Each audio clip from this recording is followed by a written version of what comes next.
Un matin de juillet 2020, un homme dépose son enfant dans une crèche de Créteil. Sur le chemin, il repère une Clio noire garée sur le trottoir, avec deux hommes cagoulés à l'intérieur qui font semblant de dormir. Paniqué évidemment, il appelle le 17. Lors de la fouille du véhicule, les policiers trouvent un tracker, un téléphone double SIM et un pistolet équipé d'un silencieux fabriqué artisanalement avec du coton et un emballage, attention, de compote. Les deux hommes racontent qu'ils sont en mission top secrète pour neutraliser une espionne du Mossad. Sauf que cette femme, eh bien c'était une simple coach d'entreprise qui n'avait rien demandé à personne.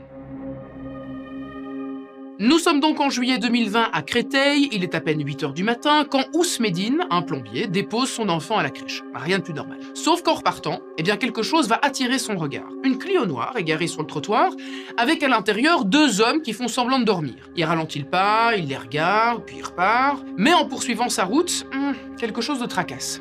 Il n'arrive pas encore à mettre le doigt dessus. Alors il va repasser devant la voiture, une fois, deux fois, trois fois. Et là, il comprend, on est en juillet. Et ces deux hommes portent des cagoules et des gants en cuir. L'un d'eux a même une oreillette. Ousmedine va alors appeler la police parce que cette situation n'a rien de normal. 5 minutes plus tard, les forces de l'ordre sont sur place. Les deux hommes font toujours semblant de dormir quand les policiers frappent à la vitre. Ils ne bougent pas. Les agents sont obligés de les sortir eux-mêmes du véhicule. Persuadés d'avoir affaire à un braquage en préparation, ils regardent alors le véhicule de plus près. La plaque d'immatriculation est fausse, elle est fixée au-dessus de l'original avec du ruban adhésif. Aucun doute, là on le sait, le véhicule a été volé.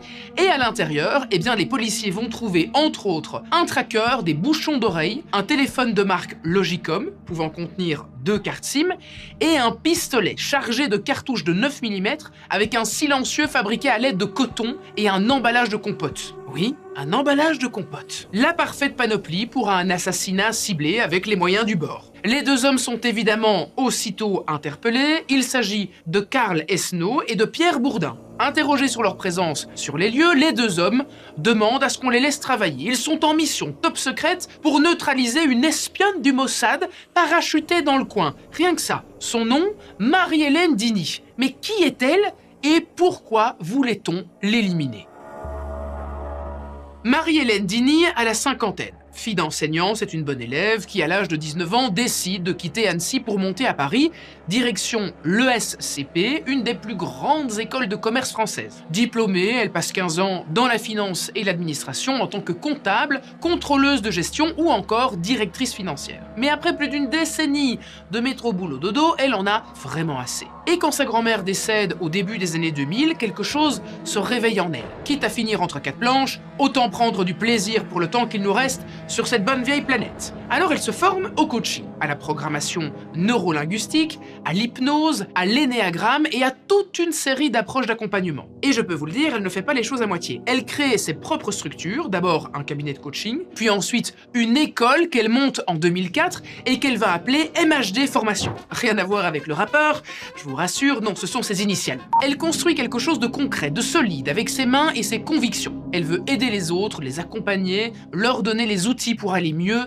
et pour avancer. Mais elle va se retrouver rapidement face à une réalité. En 2002, un décret vient encadrer la psychothérapie. Sans le diplôme qu'il faut, eh bien impossible d'exercer. Alors elle va s'adapter. Si elle ne peut pas aider les gens sur le divan, elle les accompagnera comme coach dans leur vie professionnelle, dans leurs organisations et surtout dans leurs équipes. Et le timing, il est parfait. À l'heure où les burn-out se multiplient, où les entreprises cherchent désespérément à garder leurs équipes debout, Marie-Hélène devient une référence. En 2019, elle travaille 80 heures par semaine, gagne 10 000 € bruts par mois et forme pas moins de 500 experts en bien-être chaque année. Mais qu'on se le dise, le coaching en France, c'est le Far West. N'importe qui peut se lever un matin et se déclarer coach. Autant le titre de psychothérapeute est encadré, autant dans le coaching, il n'y a pas de formation obligatoire, pas de certification, pas de contrôle, rien. Marie-Hélène, elle, eh bien, elle a une vision différente du métier. Elle est exigeante, elle est rigoureuse, elle croit profondément à l'éthique, au travail sur soi et elle veut que ça se voit. Que les clients sachent à qui ils ont affaire et que la profession soit reconnue, encadrée, respectée pour les vrais professionnels. Alors elle va fonder le CIMAX, c'est le syndicat interprofessionnel du coaching, et en fait ça va permettre de regrouper près de 3000 praticiens avec pour objectif de structurer le métier, imposer des standards et obtenir une reconnaissance officielle de l'État. C'est un projet qui est super sérieux, même très ambitieux, mais par contre parfaitement légitime. Le 24 octobre 2019, Marie-Hélène sort de chez elle. Elle traverse les jardins de sa résidence et passe devant 2 silhouettes. Quand soudain, c'est le trou noir. Elle reçoit un premier coup sur la tête qui la fait tomber au sol. À peine comprend-elle ce qui est en train de se passer que 2 hommes la passent à tabac. Ils lui volent son sac à main et sa sacoche d'ordinateur. Et avant de disparaître, eh bien, il lâche cette phrase: « Arrête toutes tes activités, sinon on vient. » Quand elle arrive enfin à se relever, la chef d'entreprise récupère son téléphone dans l'herbe, elle court au commissariat et sur place, eh bien, personne ne la prend vraiment au sérieux. Pour les agents qui la reçoivent, c'est un vol qui a mal tourné, ni plus ni moins. Sauf que les agresseurs n'ont même pas touché à ses cartes de crédit. Et dans les mots, il y avait clairement une menace. Ce n'était pas un vol, c'était un message. Dans les jours qui suivent, Marie-Hélène, qui a écopé de 10 jours d'ITT, est hantée par la même question. Que lui voulait-il exactement? La nuit, elle ferme les yeux et se réveille en sursaut. Elle ose à peine sortir de chez elle. Quand elle le fait, elle s'arme d'une bombe lacrymogène et traverse sa propre résidence à tâtons. Et on ne peut pas dire que ses voisins la rassurent. Pour eux, cette agression est très étrange. La résidence a 40 ans et personne n'a jamais été agressé ici. Pour Marie-Hélène, c'est certain, ces 2 hommes en avaient après elle. Au fil des semaines, l'angoisse et le stress deviennent insoutenables.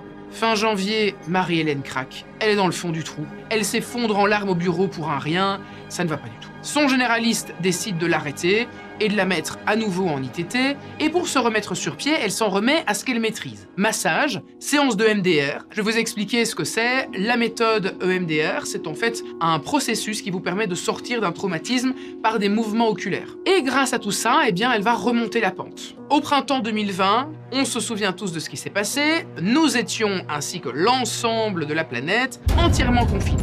Nous sommes En guerre. Et même si son business en pâtit, étrangement, le confinement l'apaise, elle souffle. Et pendant ce temps, elle obtient son Sésame, un label de qualité reconnu par le ministre du Travail, l'équivalent d'un Bac+3. Dans la foulée, elle prend la tête de la prestigieuse Académie du coaching à Paris et c'est reparti. Le monde d'après aura besoin de vrais coachs. Mais ce qu'elle ne savait pas encore, c'est que le pire restait à venir. Le 24 juillet 2020, Marie-Hélène sort de chez elle à Créteil. Elle part en vacances le lendemain, alors une longue journée l'attend. Elle jette un rapide coup d'œil à sa montre. 45 minutes de retard, elle ne peut plus traîner. Mais ce détail, en apparence anodin, va pourtant lui sauver la vie. Elle sort de chez elle d'un pas pressé, elle traverse sa résidence, elle a son téléphone à la main, elle doit encore régler quelques derniers détails avec un collègue avant ses 3 semaines de congé, mais ce qu'elle ne sait pas, c'est que 2 hommes l'attendaient déjà. Ils sont garés devant chez elle, dans une Clio volée, ils portent une cagoule, des gants et sont équipés d'un marteau et d'une arme silencieuse. Ils se préparent à tirer quand un père qui déposait juste son bébé à la crèche a composé le 17, intrigué par ces 2 types étranges. Quand Marie-Hélène arrive, la police est déjà là. Elle n'a aucune idée que ce jour-là, elle était sur le point de se faire assassiner. Le lendemain, alors qu'elle est en train de récupérer une camionnette pour aider sa fille à déménager, son téléphone sonne. C'est un numéro masqué. Au bout du fil, des policiers lui demandent où elle se trouve. Elle répond qu'elle est en route pour Conforama et elle s'interroge. Pourquoi est-ce qu'ils voudraient savoir où elle est ? Mais à ce moment-là, ils ne peuvent rien lui dire au téléphone, ils lui disent juste qu'ils sont devant chez elle. Alors ni une ni deux, vous pensez bien, Marie-Hélène rentre chez elle, elle découvre une dizaine d'officiers de police judiciaire qui patientent devant l'entrée pour lui annoncer qu'elle a été victime d'une tentative de meurtre. Marie-Hélène croit à une blague, mais ils ne sont pas là pour plaisanter. S'ils sont là, justement, c'est parce qu'ils doivent lui parler, ils doivent aussi, d'ailleurs, perquisitionner son appartement, et ils vont tout fouiller. Les 3 chambres, le séjour, le tiroir à chaussettes, les vieux sacs à main, ils vont embarquer ses clés USB et un DVD sur le coaching des commerciaux. Puis ensuite, ils vont sonder les murs à la recherche de micros. Après avoir tout récupéré, tout vérifié, les enquêteurs emmènent Marie-Hélène pour un interrogatoire. Direction le 17e arrondissement de Paris. Quand son audition commence, il cherche à en savoir plus sur celle qu'il pense être une espionne israélienne. Alors il passe en revue son enfance, sa scolarité, sa vie, et s'aperçoivent rapidement qu'elle n'a jamais mis les pieds en Israël et qu'elle n'a aucun lien avec le Mossad. Marie-Hélène n'est pas une espionne, pas une politicienne, pas une trafiquante, non, c'est une coach d'entreprise qui voulait juste créer un syndicat. Alors, attendez 2 secondes, pourquoi est-elle visée par une tentative d'assassinat? C'est la question qu'on se pose tous. Alors pendant ce temps, eh bien d'autres agents vérifient du côté des services secrets. Et une première confirmation tombe. Les 2 hommes arrêtés la veille travaillent effectivement pour la DGSE, mais pas comme agents opérationnels. Ils n'étaient pas en mission d'État. Ils ont agi dans le cadre d'un contrat privé sans vraiment savoir pour qui. En l'apprenant, Marie-Hélène sait qu'elle doit désormais se cacher. Si la DGSE est vraiment à ses trousses, alors elle doit fuir.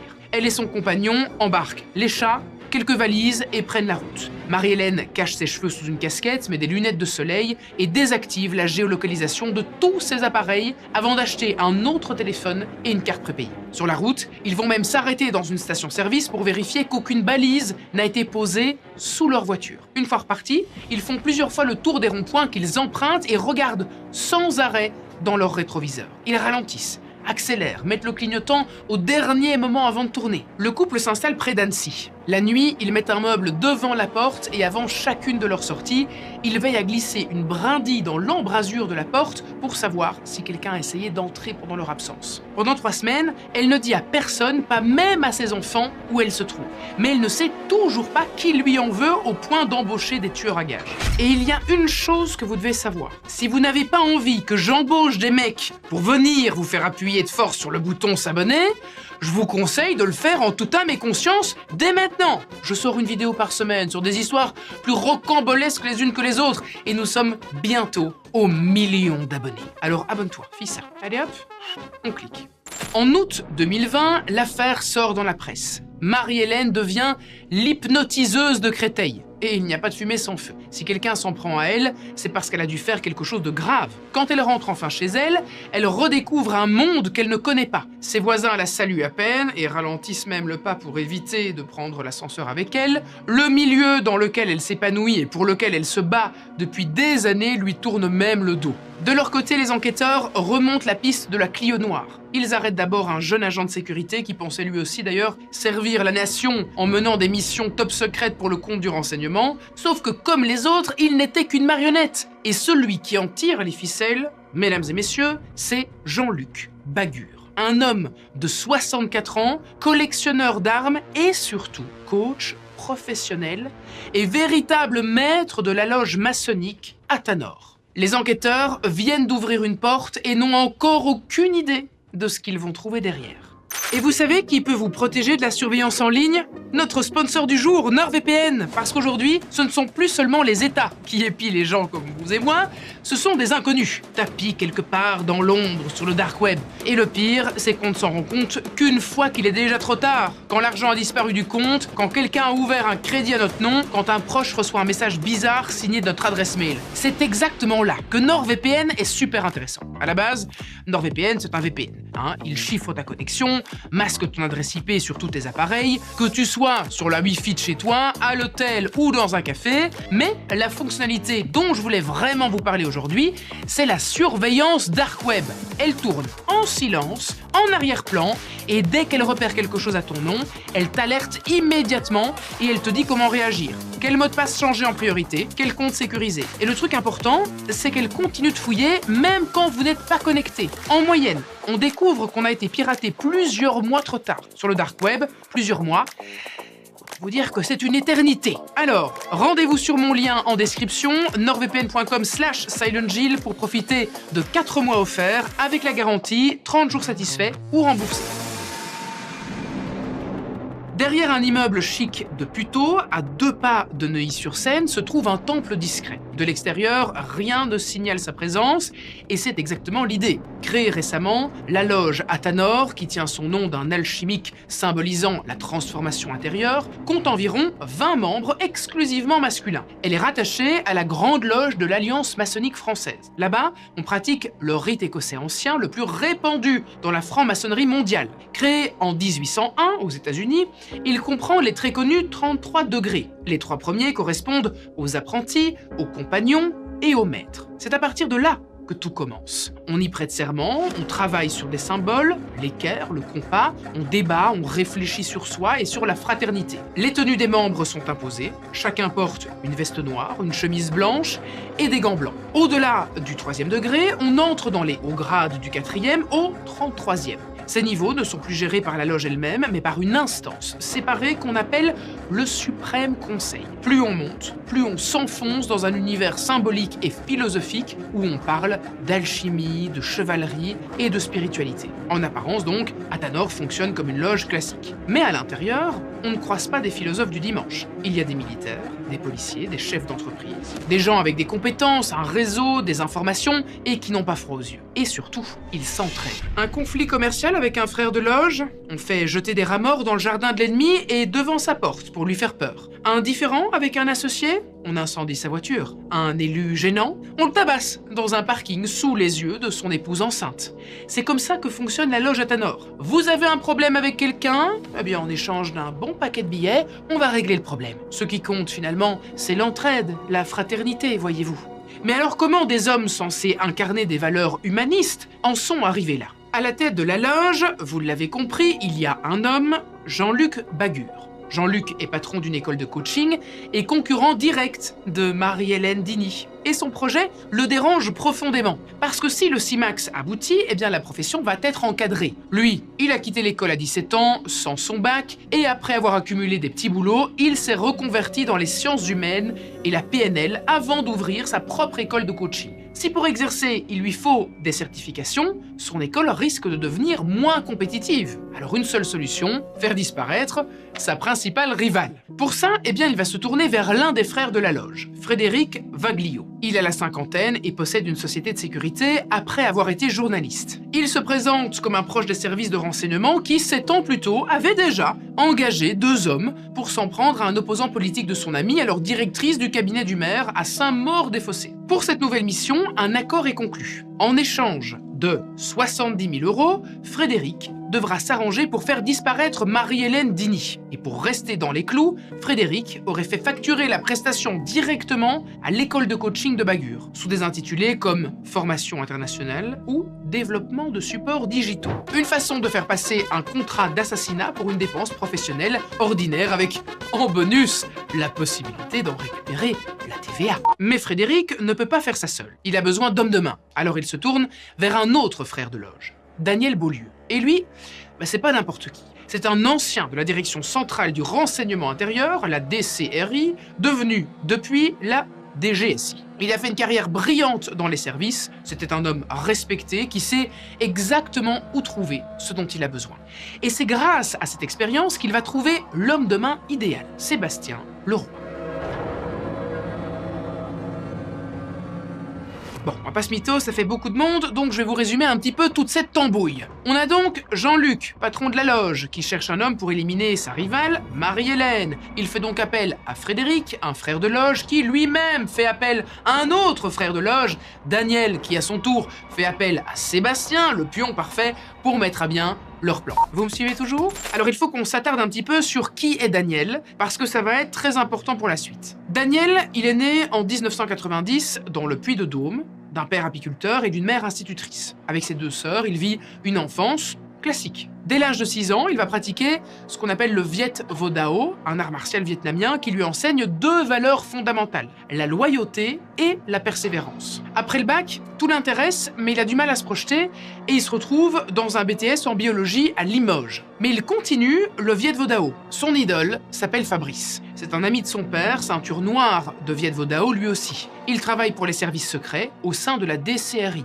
Il a déjà mené plusieurs missions clandestines à Washington, au Maroc et en Pologne. Sébastien, eh bien, il rêve de cette vie-là. Une existence faite de missions secrètes, de dangers, de mystères. Lui aussi veut devenir agent secret. Alors il décide d'arrêter ses études et de se présenter au concours de gardien de la paix. Mais malheureusement, il échoue. Face à sa déception, Fabrice le recommande auprès de Daniel, un ancien collègue à lui, spécialisé dans la surveillance et l'infiltration de groupes d'ultra-gauche et de dérives sectaires pour recueillir des informations sur des groupes potentiellement dangereux. Au printemps 2012, Daniel prend un café en face de la gare Saint-Lazare quand Sébastien le rejoint. Daniel lui explique tout de suite ce qu'il attend de lui. Il veut en faire un informateur pour le renseignement intérieur. Mais avant d'en arriver là, son stagiaire va devoir quitter l'Auvergne pour s'installer à Paris afin d'accompagner un gouverneur cambodgien en visite officielle en France pendant 3 jours. Sa mission, c'est de surveiller le gouverneur, voir qui l'approche, qui lui parle, qui lui serre la main, et de rapporter tout ça à Daniel. Pour cette mission, il est payé entre 400 à 500 euros. Sébastien n'en revient pas, ça y est, son rêve se réalise. Il a un pied dans les renseignements généraux. Les deux hommes se revoient régulièrement et à chaque fois, Daniel insiste sur les valeurs fondamentales de leur engagement, la fidélité et la loyauté. En 2014, Daniel lui confie une deuxième mission de surveillance à Saint-Maur-des-Fossés. Sébastien accepte, sans trop se poser de questions. Cette fois, il doit surveiller Sylvain Berrios, qui affronte Henri Plagnol aux élections municipales. Pendant une quinzaine de jours, il se rend seul à Saint-Maur-des-Fossés pour noter les horaires, suivre sa Peugeot 308 et prendre des photos de ses allées et venues. Et il adore ça. Une surveillance en entraînant une autre. Début 2015, il est chargé de suivre un homme installé au nord de Paris. Il ne connaît même pas son nom, juste la ville où il doit se rendre. Mais le 13 novembre 2015, la France bascule dans la terreur. Les attentats du Bataclan, les terrasses du 10e et du 11e, le Stade de France. En quelques heures, le pays recense 130 morts. Dès le lendemain, Sébastien est déployé comme agent de protection rapproché devant le Bataclan. Pendant près d'un mois, il sécurise les lieux et il va protéger des journalistes américains dont il a la charge. Il se retrouve alors happé par l'envie de servir, de protéger, d'être utile à la nation. Au moment même, les rendez-vous avec Daniel se font de plus en plus réguliers et Sébastien grimpe les échelons. Désormais, il est affecté à des missions ultra secrètes qui viennent directement de la DGSI. Un jour, il lui parle d'une histoire louche à Saint-Maur-des-Fossés. L'argent de la mairie filerait dans les caisses des Républicains, mais cette fois, ce n'est plus une mission de surveillance, c'est un contrat d'intimidation. Le matin du 10 octobre 2016, Sébastien attend devant un pavillon avec un ami rencontré lui aussi au Viet Vo Dao. À 8h40, un homme passe la porte, il a le crâne dégarni et le visage de Monsieur Tout-le-Monde. Les deux garçons s'avancent vers lui et le rouent de coups. Ils lui disent les mots suivants. T'arrêtes, j'espère que t'as bien compris. Reste tranquille pour ta femme et tes gosses. L'homme s'écroule. Sébastien sort un appareil photo et immortalise le visage tuméfié. Mission accomplie, il remet le cliché à Daniel et empoche 2500 € à partager avec son partenaire. L'enquête de police ne donnera rien. Dans son journal intime, Sébastien, pris d'un sentiment de justice et de fierté et du devoir accompli, écrit « Je sens que je suis fait pour ça ».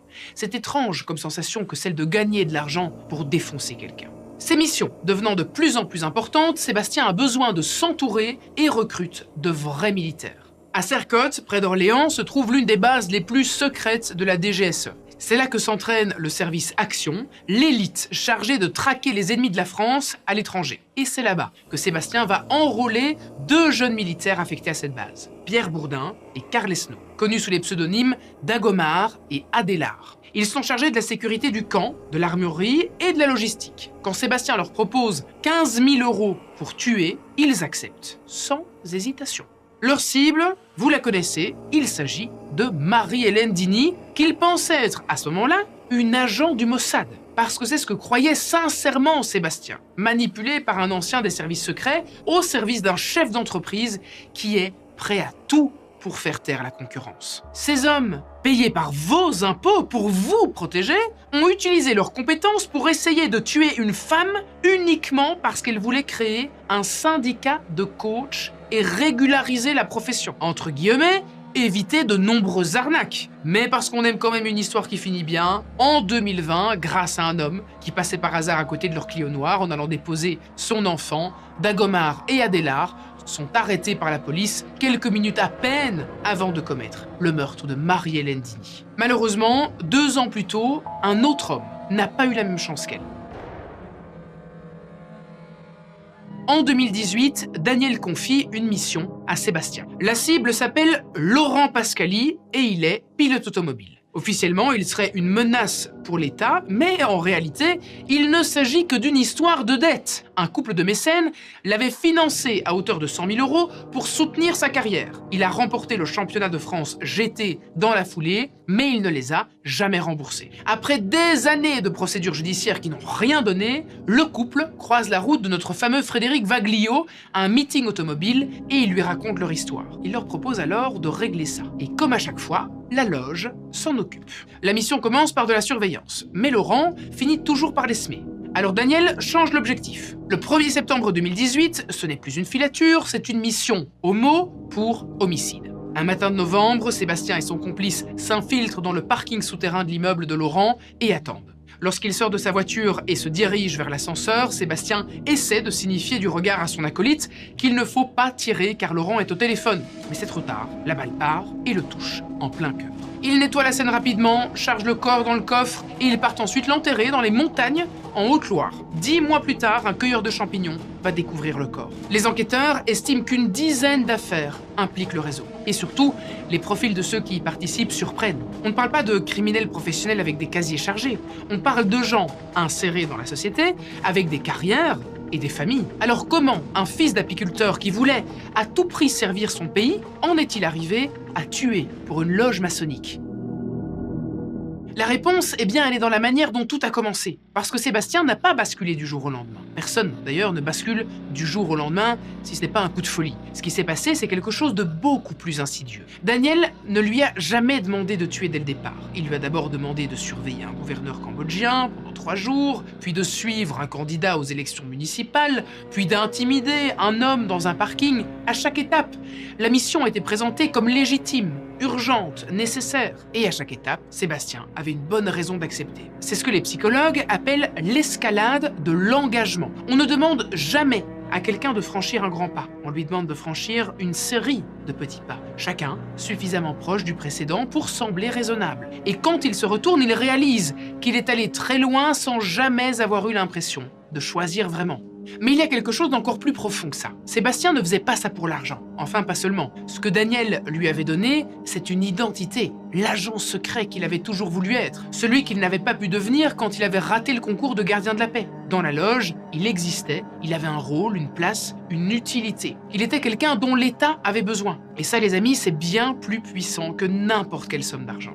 Parce que quand votre identité finit par fusionner avec ce que vous faites, c'est ce qu'on appelle la fusion identitaire. Remettre en question vos actes revient en fait à remettre en question qui vous êtes. Et ça, la plupart des gens ne sont pas capables de le faire. Et puis, il y a la question de la responsabilité. Dans une chaîne comme celle-là, Bagur commande, Vaglio transmet, Daniel organise, Sébastien exécute. Chaque maillon peut se convaincre qu'il n'est qu'un rouage, que la décision finale appartient à quelqu'un d'autre, que lui, il ne fait qu'obéir à des ordres légitimes venus d'en haut. C'est d'ailleurs un mécanisme bien documenté en psychologie sociale. Plus la chaîne est longue, plus la responsabilité se dilue. Personne ne se sent vraiment l'auteur de la mort de Laurent Pascali. Bagur voulait juste récupérer une dette, Vaglio voulait juste rendre service, Daniel voulait juste accomplir sa mission, et Sébastien voulait juste servir la France. Ce qui unit tout ce monde, c'est la certitude d'opérer dans un espace où les règles ordinaires ne s'appliquent pas. Pas parce qu'ils sont fous ou fondamentalement mauvais, mais parce que la loge leur avait construit une réalité parallèle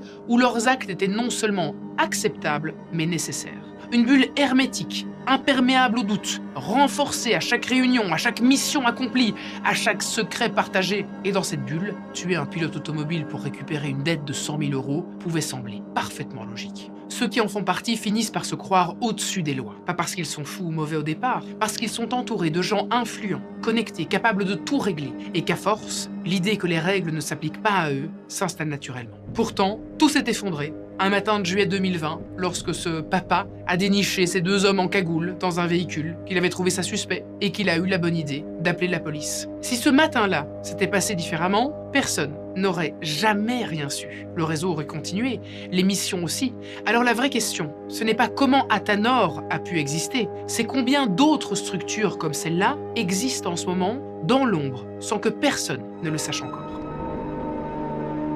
Le 30 mars 2026, le procès Athanor s'est ouvert devant la cour d'assises de Paris et vise une officine criminelle pour des motifs allant du conflit familial au règlement de compte professionnel. 22 accusés, 19 hommes et 3 femmes, âgés de 30 à 73 ans, comparaissent pour 112 infractions, 26 crimes et 86 délits. 13 d'entre eux risquent la réclusion criminelle à perpétuité. En garde à vue, Sébastien va avouer qu'il pourrait y avoir entre 10 et 20 assassinats au total. Il évoque notamment la mort d'un ambassadeur chinois en Israël. Il dit avoir essayé d'arrêter, mais qu'il n'en a pas eu le courage. Quand son beau-père meurt d'une rupture d'anévrisme en janvier 2019, il va l'interpréter comme un signe, un châtiment. Dans la foulée, Daniel lui parle d'une nouvelle cible, une femme qui selon lui collecterait des informations pour les envoyer à l'étranger. Sébastien hésite, il ne se voit pas frapper une mère de famille qui se promène souvent avec son bébé, alors il laisse traîner en espérant peut-être qu'on l'oubliera. Sauf que Daniel n'oublie pas, il lui demande au moins d'aller brûler le véhicule de la cible. Il dira ceci: il m'a bien fait comprendre que si je ne le faisais pas, il m'arriverait quelque chose. Dans la nuit du 15 au 16 avril 2019, Sébastien se rend dans l'Essonne et verse 1,5 litre d'essence sur la voiture. Il allume le feu et s'enfuit, sans voir les flammes se propager jusqu'à la maison de la femme, puis à celle de son voisin. Mais quelque chose commence à changer dans sa tête. Un mois plus tôt, le 21 mars 2019, un homme est abattu sur un parking de Haute-Savoie. 5 balles, dont une dans la tête et une en plein cœur. Il s'appelle Daniel Forestier, ancien clandestin de la DGSE. Quand Sébastien tombe sur l'article dans la presse, il reconnaît le visage. C'est celui qu'il a été chargé de surveiller quelques années plus tôt. Et là, pour la première fois, il comprend vraiment dans quel bourbier il s'est mis. Il dit d'ailleurs « J'ai essayé de fuir, mais on était reliés par cette fidélité, cette loyauté indestructible, ce respect. » Quand fin août 2019, Daniel lui demande de s'occuper de Marie-Hélène Dini, Sébastien réfléchit. Il tape son nom sur Internet et trouve rapidement son adresse. Cette femme sort sans aucune protection, son attitude n'a rien à voir avec celle qu'aurait une espionne, et donc il va le dire à Daniel. Mais ce dernier ne veut rien entendre, Sébastien doit passer à l'action, point. Il dira « Malheureusement, Daniel est tout puissant, je n'arrivais pas à lui dire non. » De son côté, Daniel Beaulieu rejette la faute sur Frédéric Vaglio et Jean-Luc Bagur.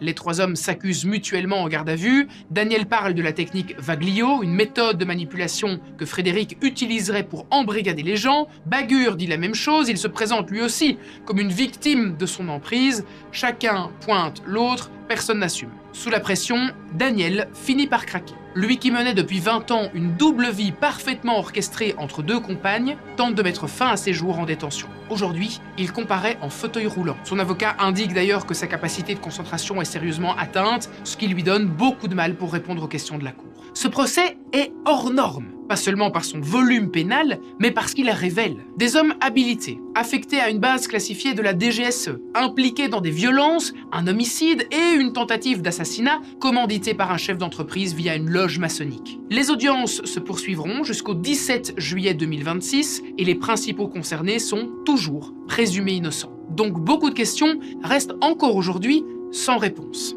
Mais il y en a une que le procès ne tranchera probablement jamais. Est-ce qu'Athanor est une anomalie, un accident de l'histoire, un groupe d'individus qui ont profité d'un angle mort du système, ou est-ce la partie visible de quelque chose de bien plus grand? Marie-Hélène, elle, a sa réponse. Elle a survécu, elle a traversé l'enquête, les médias, le cancer, diagnostiqué dans la foulée du choc, la chimio, la vente de son école. Elle a tout reconstruit. Et ce qui la terrifie le plus aujourd'hui, ce n'est pas l'agression, ni la tentative de meurtre, ni les mois de fuite. C'est ce que représentaient les responsables de cet enfer. Des agents de l'État formés pour protéger les citoyens français qui s'en sont pris à l'un d'eux. Alors il est cependant vraiment important d'en nuancer une chose. Ce qui s'est passé n'est pas propre à la franc-maçonnerie. La Grande Loge de l'Alliance maçonnique française elle-même a condamné ces agissements et dissout Athanor en février 2021. Ce qu'Athanor représente, c'est ce qui peut arriver dans n'importe quelle structure qui finit par se croire au-dessus des lois. Marie-Hélène le sait mieux que quiconque. Elle qui a failli mourir pour un syndicat de coach a tiré une conclusion simple de tout ce qu'elle a traversé. Elle a dit ceci: « J'ai appris quelle était la valeur d'un être humain. 70 000 €. C'est pas beaucoup. »